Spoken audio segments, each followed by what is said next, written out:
3 weeks after buying my dream home, I was already staring at flashing red and blue lights outside, accused of being a squatter in my own house. 2 strangers stood in my driveway screaming that the master bedroom belonged to them, and one of them was already on the phone with 911. I had imagined my first month here would be peaceful unpacking boxes, planting flowers, but instead I was defending myself against the most entitled pair of people I had ever met. I had worked nearly 15 years for this. Every late night, every dollar saved, every climb from unpaid intern to senior archivist at the museum, it all led me to this Victorian beauty from 1892. A home with carved woodwork, stained glass, and a story etched into its bones. It wasn't just a house, it was history, and it was mine. That first evening I was still wearing my suit from a gala, standing proud on the porch as the sun dipped low. Then a beige minivan rolled up. Out stepped 2 women twins, though twins feels too soft for what they were. Both in their late 40s, both broad and loud. One wore a neon pink tracksuit, the other lime green with sunglasses so oversized they swallowed half her face.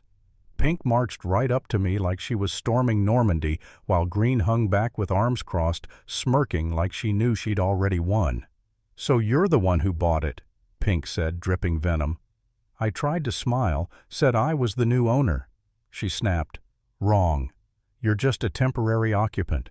This house is our birthright, and my sister here will be moving into the master bedroom." I blinked, thinking this had to be a prank.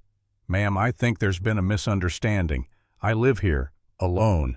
That's when her face turned crimson. "You have no right," she shrieked. "Sharon, go pick out your curtains." Sharon actually started walking toward my steps.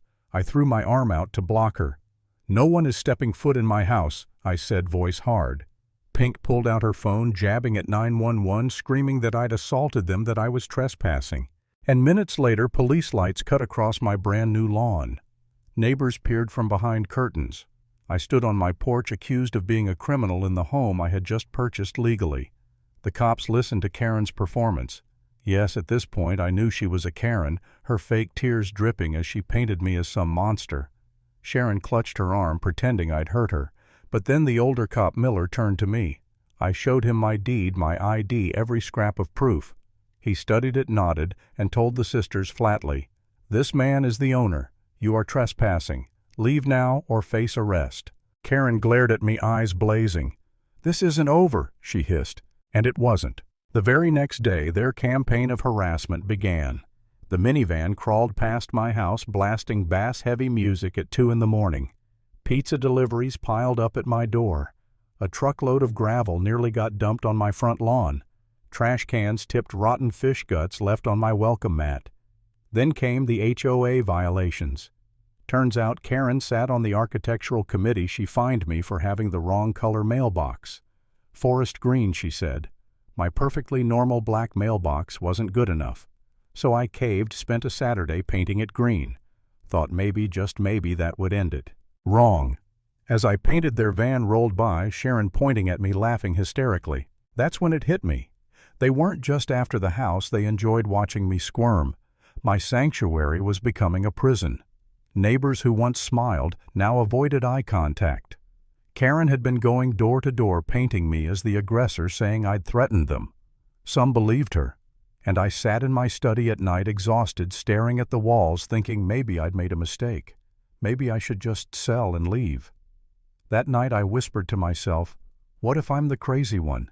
What if this fight isn't worth it? I almost gave up. But then the twist. One Saturday they returned smug, lugging a giant gold frame.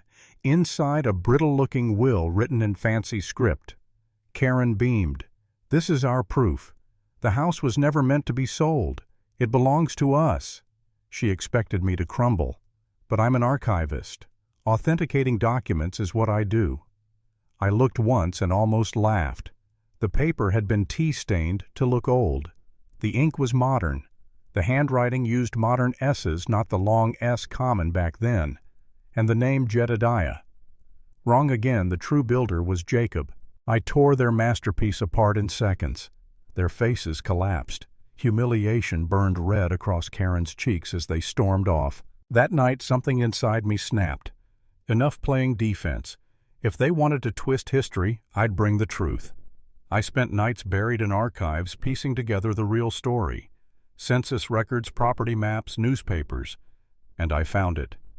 Their ancestor Jedediah wasn't a proud homeowner. He was the gardener. He lived in a shack at the edge of the property. Worse, he was fired in disgrace for stealing. Their birthright was a lie, one they'd passed down until they believed it themselves. I confronted them with the documents. Karen's face twisted with rage. "We don't care about your so-called facts," she spat. "We care about the house. You'll regret this." Sharon's smirk faded to something colder. "You'll pay," she said, voice flat as ice. Days later I woke to glass shattering. My heart raced as I peered out the window. My car window smashed, the word "thief" sprayed in dripping red paint across the side. Fury boiled in me, until I remembered the cameras. I raced to my computer, pulled up the footage. 2 figures in hoodies spray painting and hurling bricks. Clumsy, obvious. And then Sharon stumbled, dropping something. The next morning police bagged it, a flamingo-shaped earring. Karen's lawn was full of plastic flamingos. This time I had them. Officers marched to their house, confronted them. Minutes later, handcuffs snapped shut. I exhaled for the first time in weeks. It was over.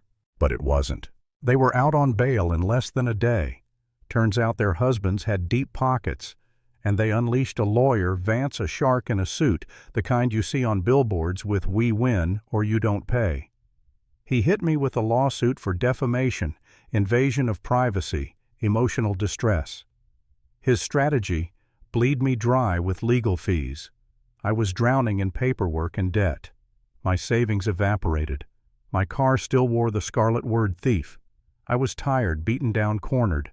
And then by accident, the crack appeared. In discovery, my lawyer found a ledger from Vance's own family.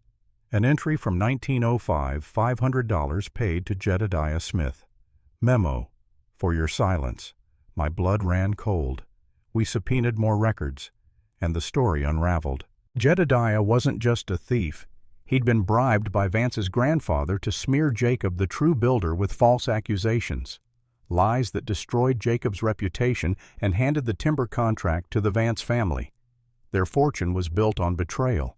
A century later, here stood Karen and Sharon, still clinging to that lie, defended by the very family who had paid for it. At the pre-trial hearing, Vance grandstanded, portraying his clients as grieving descendants, accusing me of cruelty. Then the prosecutor dropped the bomb, the ledger, the hush money, the conspiracy.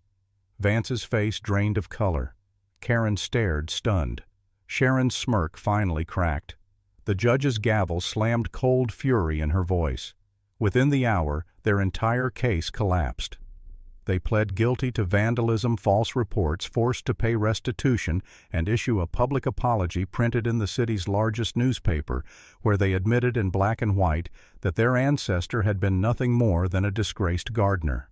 That was the end. The lesson: lies can last a century, but the truth always waits to be found, and when it comes out, entitlement doesn't just crack, it crumbles to dust.